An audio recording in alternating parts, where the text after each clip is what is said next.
Hello and welcome to ILTACON, live from the Gaylord in Washington, D.C., or at least what kind of posits itself as Washington, D.C. in Maryland. But I'm here with Priya Lele, who is an amazing person doing amazing things. You've done so much, including things like all of your She Breaks the Law, which I'm going to want to hear more about. But why don't you tell us a little bit, for those who don't know you, what do you do? Sure. And thank you for having me, first of all. And it's my first time in DC, so I'm really excited. I'm Priya Lele. I am the co-founder and chair of She Breaks the Law, about which I'll speak in a minute, no doubt. But essentially, I'm one of the ILTA 2025 Influential Women in Legal Tech honorees this year. And I had a great fortune of being on a panel session with other honorees yesterday, and I just thought maybe, Damien, we could talk about that. I'm so excited. I'm still buzzing from that energy. That's great. So obviously you were honored with this award, so that you've done something good, and those other honorees have similarly done some great things. So why don't you say a little bit about maybe what you've done to be able to deserve the award, and then maybe talk about your co-panelists. I'd love that. Yeah. I'd love that. Thank you. So as I said, I'm a co-founder and chair of She Breaks the Law, and what it is, Damien, is it's a global network of women leaders and change makers in law, or hashtag lawbreakers as we call ourselves. Nice. And we launched on International Women's Day 2019 with just 3. Today, we are a thriving community of 4,000 women from 50 plus countries. And that's not even the most exciting way. You know what's the most exciting way? Please tell me. What's unique about us is we literally connect the entire legal ecosystem. So we bring together women from all disciplines, all backgrounds, be that lawyers, legal technologists, legal ops professionals, entrepreneurs, everybody together. And the other thing is that we don't have organizational membership. What that means is if you're part of She Breaks the Law, you're a member, you represent yourself, which creates a unique safe space for true collaboration and true partnerships without any corporate agendas or hierarchies. That's right? great. And so breaking the law, that seems quite dangerous. What exactly does She Break the Law discuss? Thank you. We break the law for the better. That's what it is. And what we really do is, so this originated with a desire to connect with more women like myself, which is, I'm a reformed lawyer, recovering lawyer, whatever you want to call me, right? So an awesome lawyer. Thank you. Moved away from essentially practicing law into innovation and technology and the likes, right? And they, back in the day, and even today, I don't know very many networks that actually provide a space for women like me to come together and talk to each other and learn and share. So we created this network for women who believe in change and innovation and are doing those roles. And what we do is we organize ourselves under sort of 4 different streams, we call them. So for instance, She Connects is our network itself. And we also organize networking events. She Shares, which is one that's very close to my heart, is about giving women the platform to come and share their stories. I say words and all, because it's one thing to have a glossy story. It's quite another to say, oh my God, she struggled to treat, or how. It's not about all the successes, but it's also about the failures and the struggles and the mentors and the what have you. And in fact, yesterday's panel was a little bit like our She Shares. And then the next one, which is really close to my heart as well, is She Develops, which is where we create training and content and webinars to really help each other build new skills. That's great. Is this a grassroots organization, or do you have that? Like, how do you get 4,000 people under the same roof? Yes, I'm glad you asked me. So we are on LinkedIn. That's our main thing in terms of 4,000. But we also have what I call hashtag lead lawbreakers in different cities to get together to do the in-person events. But we also do a lot online. And we are a non-for-profit registered in the UK. Good. So it's a combination of grassroots, and I'd be delighted to share a bit more about especially our recent research that we've done. And as I was saying earlier, Damien, when we were talking about this, Joy and I have been in fact speaking about it, and we've published a report, and it's joint collaboration with Next 100 Years of Women and Linklaters. And we basically did a first of its kind gender-lensed research into AI adoption in law. Because we were seeing, and this was early 2024, so just a year and a bit after ChatGPT was unleashed, so to speak, on the world. And there was already very concerning studies coming through from the likes of, Berkeley and Harvard and what have you, to say that actually women across the board, universally, across professions, are less likely to use Gen AI than men. Why would that be? Exactly. So we were very curious to see, is this really true in our profession? And anecdotally, we were also seeing less women talk about it or write about it. There's only 22% of people working in AI or engineers actually women, Sure. and only 14% of AI authors are women. So we wanted to figure out what's happening in our profession in particular, what are the barriers, and then hopefully see how we could alleviate them, because the consequences you can only imagine, right? It's just going to, we already have a huge leadership gap. Sure. Well, Silicon Valley skews white male, right? Obviously, but so the developers I see is skewing that, and fewer women. Are you saying users of AI are also fewer women? But I don't understand why the users would be, even though the developers Isn't aren't. it interesting and surprising? So some of the things that our research and also other industry research highlights is things like the good girl syndrome. Often women view use of AI or automation or other technologies as taking a shortcut. Yeah. And not being able to rely. The other interesting point is bias in the AI systems themselves. Nearly half of our respondents have personally experienced AI bias. I'll give you an example, Damien. One of our respondents, a junior lawyer in London, said that she had to specifically prompt the AI tool to write as a man to get the tone she wanted in her client communication. Because the AI knew that she was a woman, and therefore was softening the language, perhaps? Absolutely. That's fascinating, because a big thing in Silicon Valley is saying we want to know you as a person because we want to customize it to you. And I suppose if the stereotype is that you are demure, you are passive, you are, this is all getting to know you perhaps isn't as good. Indeed, and because this is based on historical biases, right? And so you could imagine in terms of, this could perhaps percolate into contract negotiation tactics, this could percolate into litigation tactics, and the implications of letting this happen or just standing by are just, unthinkable to us. So that's why we collaborated, we created that research, we wrote a report, and as I said, it's not just an academic interest, but we now want to actually do something around each of those things that we discovered. What were the reasons? Time inequality. Women often take on disproportionately larger responsibility for caregiving at home, and what, for instance, one of our respondents calls it a organizational dusting or non-promotional tasks at work. If there's a work party, guess who's organizing it? Sure. Right? These are hidden ways and biases in which actually all of us have less time, and especially if you're a lawyer and a busy attorney. But when you add these on, they become, real barriers. And then training. Again, organizations that are even making sure that AI is available to attorneys, it's one thing to have it available, and it's another to actually give the training and support you need. Right. So that's another thing. So that's why the She Develops webinars that I mentioned, we're going to focus on specifically the training needs that we've identified through our research. That's fascinating. As a product guy, I think about how can I counteract that bias that you've just described, and you can imagine maybe for the listeners of this podcast, they could put as their system prompt to say something like, yes, I am a woman lawyer, and I am persistent, and in litigation I can be aggressive, and so one could imagine counteracting the biases that are implicit in the model in the system prompts. But it needs education on both ends, right? And it also goes to, for instance, one of the things we mentioned in our report, and also we just recently co-authored a chapter in a book as well, and the suggestions or recommendations we're making is it's not any one person's responsibility. It's every individual needs to take their own responsibility in terms of training, in terms of prompting the right way. Organizations and firms that are adopting need to make sure that we are empowering women. We're making sure they're actually at the decision-making stage, not just the users. And we also need to make sure that the vendors take the responsibility. They have a huge responsibility, particularly in relation to the inherent biases, right? Sure. Right from the data sets they're using through to the training teams, testing teams, and of course, testing AI biases regularly. Yeah. Before this talk, you were discussing about how your co-panelists were saying amazing things. And so why don't you say a little bit about what you were impressed with them? Sure. And thank you for reminding me, because obviously I can talk about AI and women till the cows come home. But so my fellow panelists and honorees include Gina Busser, who's the CEO of Traveling Coaches, Katie DeBoard, who's the Vice President Product Strategy at Disco Law.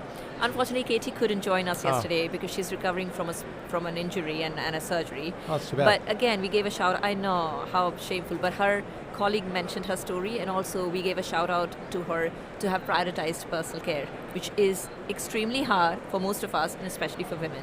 Yeah. Michelle Mahoney, who's a Chief Innovation Officer at King & Wood Mallesons, and Nicola Shaver, you might know Nikki, yes, I do. CEO and co-founder of Nikki's Legal great. Tech Hub. Yeah. Brilliant. They were all so amazing. as we were saying earlier, Damien, it was one of those panels where I was so enthralled in listening to what they had to share that I didn't say so many things I wanted to say myself, because I was just busy absorbing these beautiful women and their amazing stories. Yeah. And so it was an incredible experience. Here are my top takeaways from the session, if you will. First of all, although we each come from very different backgrounds and obviously had very different career stories, none of us have had a linear career, right? So non-linear career, I would say, is very much the norm. And all panelists had unexpected pivots which turned out to be their strengths. So often, for instance, Michelle shared about how it was one of her mentors actually who pushed her into taking on a new responsibility. So seeing, potential in others others seeing potential in oneself before we see it. Mm-hmm. The next one, which was kind of related to that, is imposter syndrome. All of us shared stories about feeling like an imposter all the time, and especially in roles like we do, or legal tech and change management, we're often trying to build the aircraft as we fly, which can be very scary, so imposter syndrome is common. Related to that, and all of us shared some tips around, how practice builds confidence. So for instance, Gina shared this amazing thought around Brené Brown's talk about how discomfort really only lasts for 8 seconds. And if you really can hold your breath for 8 seconds, it's gone. But we often don't realize it, right? Sure. And then authenticity matters, obviously. So I love that, because obviously I love to be authentic. And finally, here's the interesting bit. We spoke a lot about AI, obviously, and the future of AI, the leadership, and how women's skills, actually the inherent skills and qualities that we have as women and women leaders, possibly are more suitable and aligned with the change management that goes with it and the technology's potential. And so when I shared the insights from the AI research, we were like, ironically, we should be doing even more about it, right? Yeah. And then finally, of course, the final tidbit and takeaway was, support networks are extremely crucial. And so find your tribe and advocates. Mm-hmm. And we shared about how, particularly in legal technology, women and, ILTA is a great example, hugely, all volunteer-led organization. You can get brilliant mentors. So we were encouraging young women to go and find their mentors and, really find the tribe. So I'd love to talk about how you mentor. That is, what are the better ways to mentor? If you're a woman who wants to mentor, or if you're a woman who needs to be mentored, what are the best ways to be able to connect with a mentor or a mentee? That's such a great question. How I've, in my own career in life, Damien, I've often found that actually the organizationally supported mentoring schemes, they come from a good place, mm-hmm. but they're not often successful. At least they haven't been for me. Whereas I've often found mentorship in the oddest places, or in informal ways, in which the way I would suggest is, if you are on LinkedIn, which most people are these days, and if you're really following a thought leader and you think they're aligned with your values, reach out to them. Chances are most senior women and men are extremely generous with their time. You'd be surprised. Yeah. But most mentees don't have that confidence or don't think that they should, but try and reach out to them. So it's more around finding somebody that you're aligned with. And likewise for mentors, especially the more senior we get, it's almost like you're drawn to certain people. So when you see yourself in somebody young, or you see somebody who's struggling, you kind of, because you've been through so much yourself in your life and career, you almost instinctively identify and just take people on. I don't know, what's your experience? I think that I've been a mentor to many people, and I've had many mentors, and I don't think the word mentor has come out of my mouth for any one of those relationships. It's we all have relationships with others, and the more you like someone, the more you want to help them, and of course the mentor-mentee relationship is not a one-way street. Exactly. The mentors get almost as much out of it as the mentees, so I would say that I would almost get rid of the mentor label at all, and just let's create relationships. Sometimes those relationships are different generations. Often if it's an older person with a younger person, we call it a mentor-mentee relationship, but we're just building relationships after all. I love that, and I'm actually a huge fan of reverse mentoring, which is exactly what you're talking about. And I think that the world needs, and I 100% agree with you that actually mentors get as much, if not more, than the mentee. But I love it. Let's reframe those. And a lot of what the mentor gets out of it is to feel like as one, I just turned 50, and one feels like one wants to have a legacy, and having someone younger to be able to say, here's maybe something I wish I'd known. Exactly. That's a bit of legacy that can go on to go forward. So that's yes, certainly everyone. I couldn't have put it better myself. And happy birthday. 50th. Sorry? You just said you've just turned 50, thank you. so happy 50th birthday. Over the hill, but I heard it's a long hill going down, so we'll see. But so tell me more than like mentorship within She Breaks the Law and other organizations. How do you foster such things?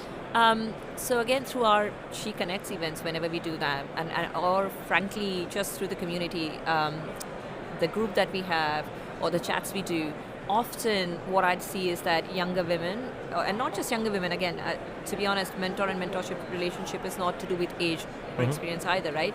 But often if somebody's moving a new country or somebody's moving a new job or something, they might post, and that's how you just meet up for coffee, and the next thing you know, you're creating those relationships.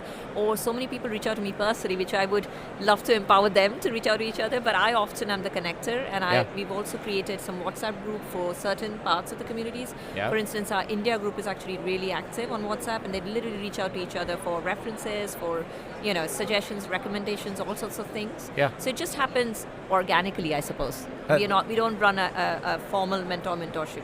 That's great. I know we're running a little bit close on time, but let's talk about, you also do a consultancy that you help people. So who do you help and how do you help them? Oh, thank you, and thank you for remembering that. So by background, I'm a lawyer. Sorry, guilty as charged, but so are you. Yes, but I think the lawyers are the best people, especially former lawyers. I agree. You want to do good. Lawyers, you obviously have done good, and you're a do-gooder lawyer, which are the best types of lawyers. I love that. Yeah. And so I moved away from practicing law and into disrupting and innovating the practice of law almost 15 years ago. Majority of my career I've been based in London, and I've worked with some of the largest law firms in the world, like Ashurst, HSF and Kramer, as it is now called, and the likes. And then my last role, in 2022, I moved to sunny Sydney, by the way. Oh. So I now live in Sydney. Lovely. Yes, and I've come all the way from Australia. Yeah. And getting over jet lag, I assume. Yes, thank you so much. I'm still struggling a bit. And my last full-time role was at Big Four, EY, where I was the Director of Legal Transfer and Operate.